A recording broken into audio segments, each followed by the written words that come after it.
Oh my God, the conversation. We are back together again, and I am so happy that you are here. Every week, I am blessed to be able to have a conversation with a champion in the various realms of social, political, economic, and environmental justice. And sisters and brothers, family and friends, do I have a champion for you today? Now, I just got to get this off my chest. I do have a cold. Okay, I've been battling this thing for about the last 2 weeks. So if I sound a little nasally, that is why. I assure you, it is only a cold. A sister been tested and retested and overtested and tested. I'm tested and I'm boosted too. But I do have a cold. Now, with that out of the way, I have a son of Baton Rouge, Louisiana in the house on the conversation tonight. None other than activist extraordinaire. He also ran for Congress in that great state. The one and only Gary Chambers. Gary, how you doing tonight? I'm good, my sister. It's good to be with you. How are you? It's good to be with you too. I'm mighty fine. Other than the cold that I'm battling, I'm all right. How was your holiday? It was good. It was good. Low key. Omicron everywhere, so I just kind of stayed at the house and chilled. And Zoe got the things she asked for Christmas, so I'm good. I cannot complain. All is well. That's good. Zoe happy, all is well. That's it. Yeah. That's Your it. most important title, Dad. That's right. That's right. Yeah. My most important title is Mom. And as you know, and many people know, that title of yeah. Okay. No Not doubt. quite ready to go. Yeah, very, very important. So oh my God. Where to start? You definitely have been blazing a trail well before you became a social media sensation.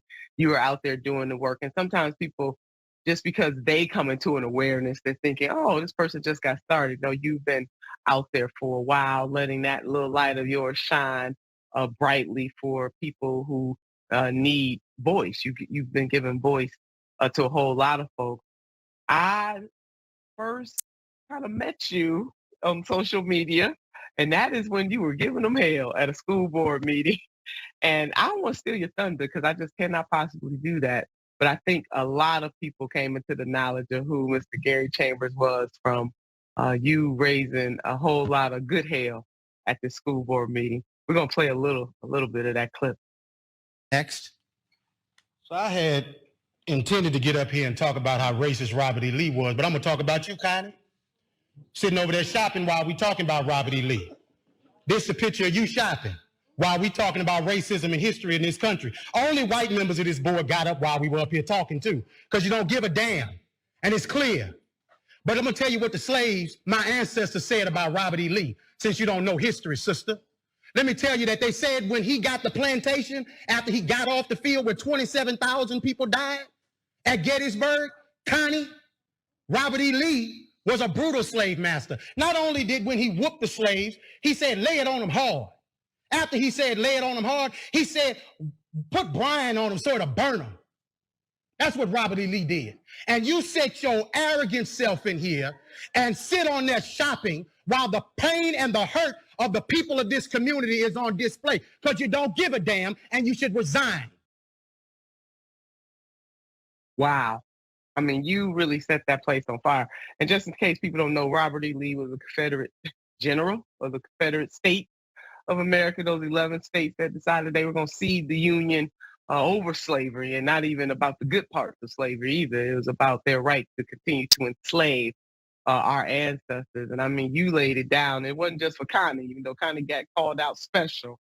It was really for that entire board. What motivated you to bring such fire and just like it was a righteous indignation as far as I'm concerned, and so many other people who were introduced to you in that moment felt the same way. What made you do that? We had been trying to change the name of that school for several years, and Connie had been part of those conversations.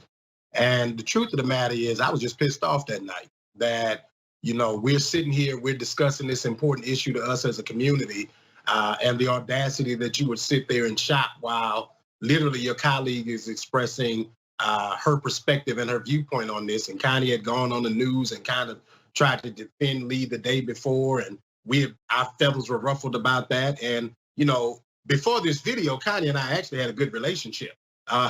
Before she was all over the internet and everybody knew her name. But it's really because if you don't check those things when they happen, people believe that is acceptable behavior. And my mama kind of raised me under the notion that if you act up in private, I'm gonna deal with you in private. If you act up in public, I'm gonna deal with you in public. And what she had done was a public act to disrespect us.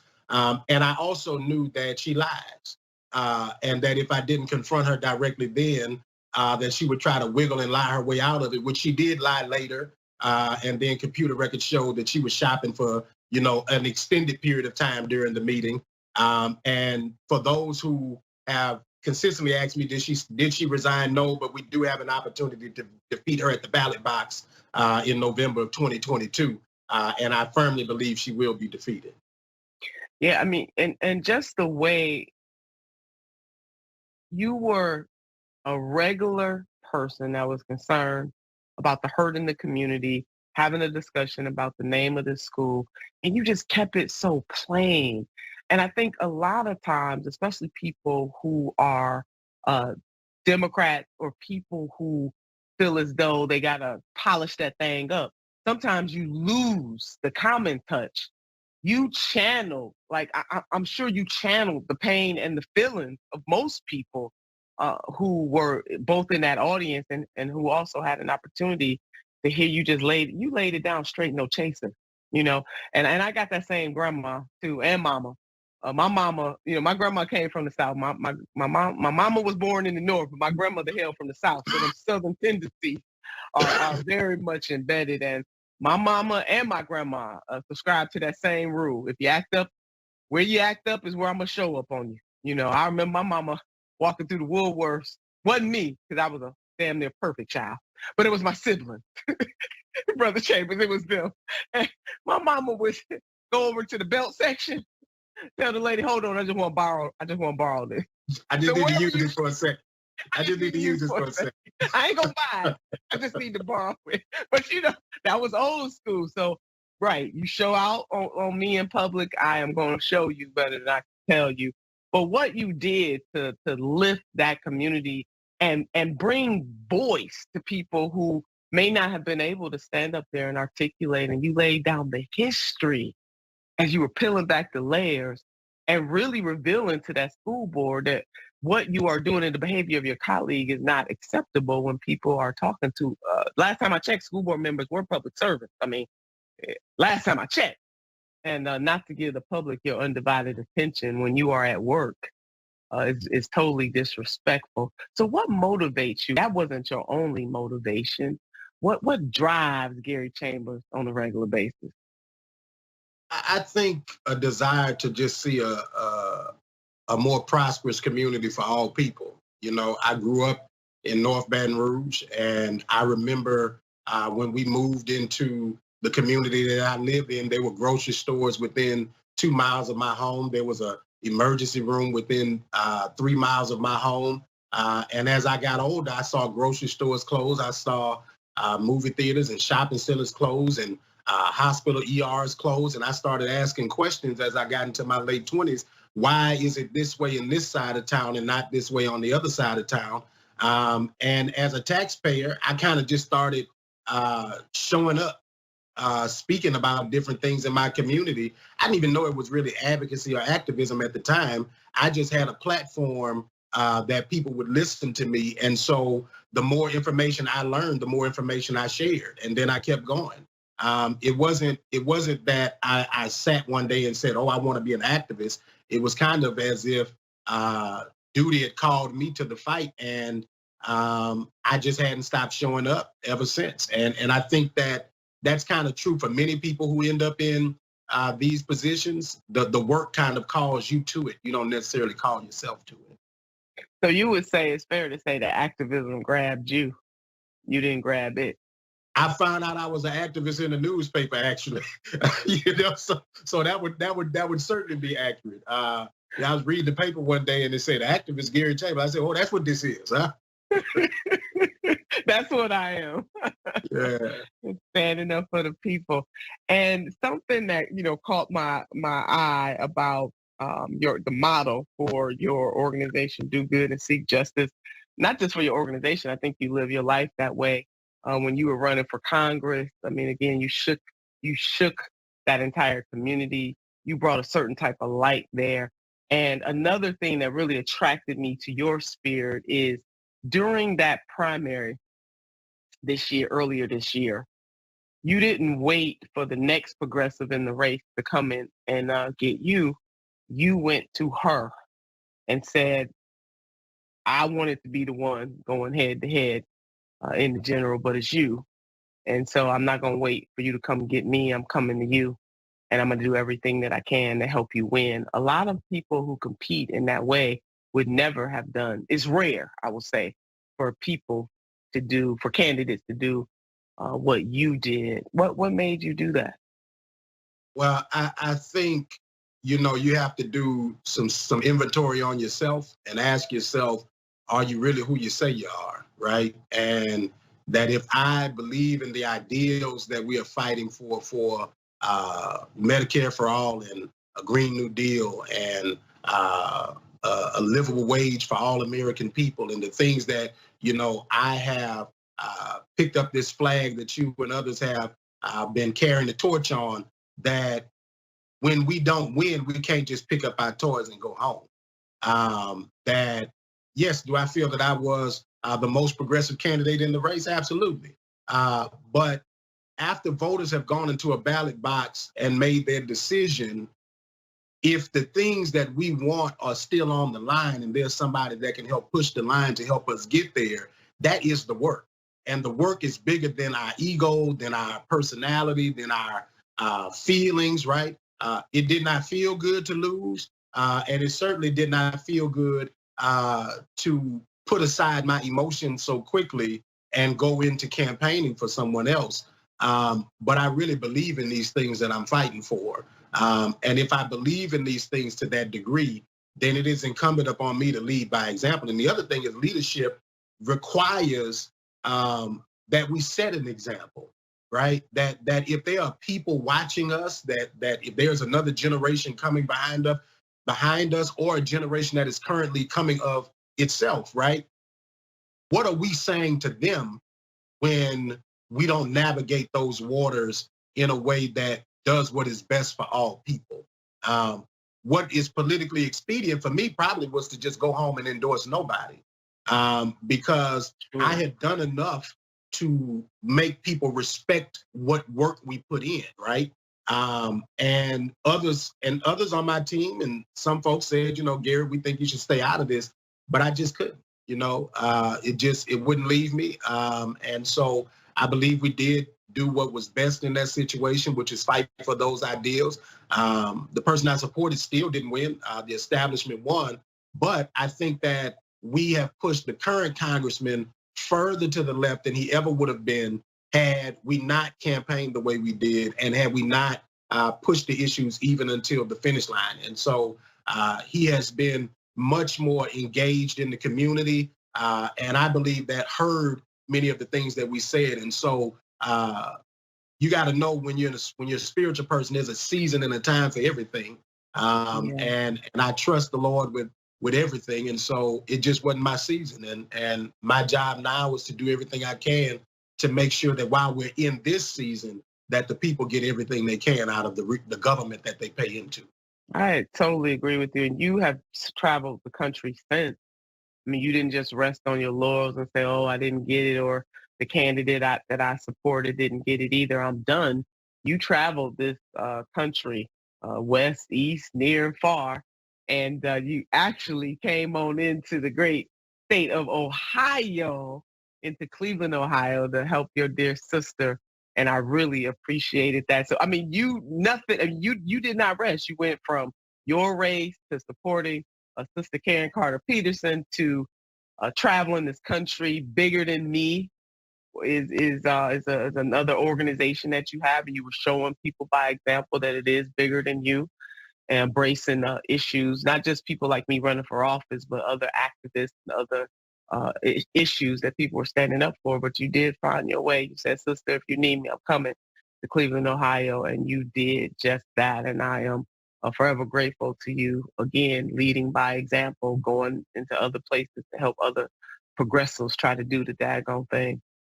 We were in the line being together this year in 2021. You know, I had a good time knocking doors in Akron, you know, and yes. and the energy that exists there is real. And when you have an opportunity, you're someone I look up to. I've told you that in private. I can say it publicly. That there's no question for me that I'm gonna show up and support what I consider the queen mother of this movement right now. I'm gonna show up in my uniform, ready to serve, because that's what this is about. You know, that we have to do the work that's necessary, and it's a sacrifice, right? That we have to make collective sacrifice in order to have collective gain. And I don't think that, you know, I'm 36. I'm not sure that my generation always fully understands that as much as the generations that have come before us. And so why don't they? Why doesn't your generation maybe sort of kind of don't understand the word I think sacrifice? that there's a gap in the teaching that, you know, the elders used to spend a lot more time coaching, developing, and training people, I think, than what happens today. That a lot of our younger people are kind of feeling it out on their own. When I first got into this, there was not like a legacy organization that was extremely strong that I could go sit before the elders and learn a lot of these things. I kind of got into the fight, and then along the way, elders kind of grabbed me and taught me and gave me the information. And so there's a lot of old people, very few elders. And I'm looking for, I have had the benefit of gleaning from some of them, but I think it's about us making sure that when we learn this information that we freely give it. And some of that has been because certain elders have been burned along the way too, that they have shared of themselves and leaned into others, and that not always worked out the way that they had hoped or desired. And so sometimes it makes us go into our silos, and we just got to work through that, you know, and that's not easy. That's not always fun. You know, the sausage making of this is messy, but you know, it can be beautiful if we put in the time to work past that hard stuff. And so I'm just trying to set the example so that, you know, when I hear people talk about young voters in particular and saying, you know, well, they don't show up or they're not engaged, part of the question is we got to teach that. We got to teach that longevity and that consistency. We have to set that example for them, and I believe they will follow. Yeah, I mean, definitely the whole mix of old school, new school, I think should be utilized in this moment. And what I mean by that, certainly when we look back on the civil rights movement, we saw that teaching that you are talking about. Like my generation, Generation X, is the first generation to be the beneficiaries of that generation. When you look at the freedom schools, you know, before they went to lunch counters, for the most part, any activity or action that they were going to take, people were fully trained about what to expect in that moment and the type of endurance and how they had to comport themselves so that the justice side could win. And it was a lot of pressure because to expect people to allow themselves to be called the N-word or have hot coffee thrown on you or have somebody spit on you or all up in your face and those kinds of things. They didn't just send people into that madness. They trained them. They went through rigorous understanding, role playing about what they were going to have to endure before they went into those moments. And we don't have something on par. You're right about that. Mixing it with 21st century, but we don't have anything on par that I can think of right now, not in mass anyway, that gets another generation trained up. And it matters. It matters. It determines whether or not people are prepared for what they're walking into, right? And the reality is, I showed up at my first protest, and nobody had ever told me that the police are going to antagonize you the whole time you're out here. Nobody had ever told me that. I had to figure that out on the streets. Nobody had ever told me the emotions that our people go through when they show up at that protest, and how to navigate the conversations, even with the people that are on your side, to get them to understand how we do this in concert. And so after going through some of these things, I realized, we really need some examples set before us. And there's two things you can do. You can sit around and talk about what everybody else isn't doing, or you can get off your tail and do something. There it is. I have chosen to try to be on the side of get off your tail and do something.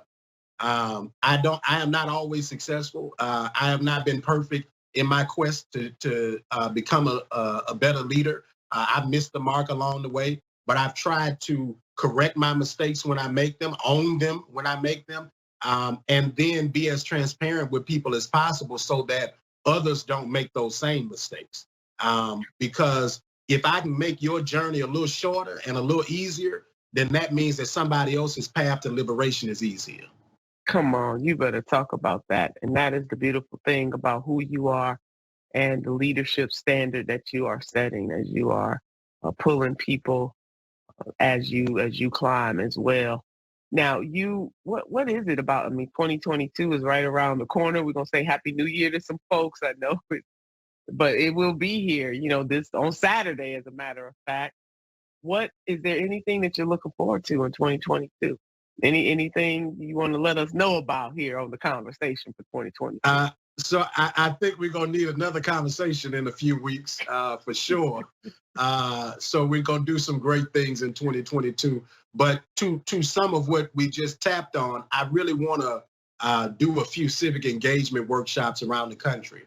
That's something that hopefully I can tap on you and some others to help chime in, because I really think that it is not that people don't want the information. They don't necessarily know where to get it all the time, or how do they get active in their community. The number one thing I'm always asked is, how did you get into activism? And really, I just started showing up. And what you find out when you show up, and you know this from serving in the legislature and other places, it's the same people who show up all the time. And when you show up, you meet those people, and that kindred spirit, that energy becomes transferable, but that knowledge becomes transferable also. And so I want to be able to help transfer some of that knowledge in 2022, among other things that we want to do pretty big here in Louisiana. Oh, yeah. Well, you're doing that already. Each one reach one, each one teach one. And you are certainly personifying that. People are feeling very stressful, Mr. Gary Chambers Jr. What's the word? What's the word about the stress and the heaviness and some people feeling as though better days are not coming? I use a hashtag all the time that says keep pushing. And when people ask me, how are you doing today or whatever, I always say I'm pushing. Whether it's a good day or a bad day, I'm pushing. And my grandmother, she passed away at the beginning of 2021. And she used to always tell me, baby, keep going to sleep and getting up in the morning. It does get. And my encouragement to anybody is that if you keep going to sleep and getting up in the morning and you keep pushing, it might not feel good today. Some days you might not be able to push as hard. You can't lift the load as heavy. But if you keep going to sleep and getting up in the morning and you keep pushing, I promise you it will get better. Well, amen to that. Well, we're going to let Grandma have the last word on that. The word for the day for the show is keep pushing. Mr. Gary Chambers Jr., how do people reach you on social media? At Gary Chambers Jr. on everything. And thank you so much, Senator, for allowing me to close out the year with you. I appreciate all that you are for us as a people in the country.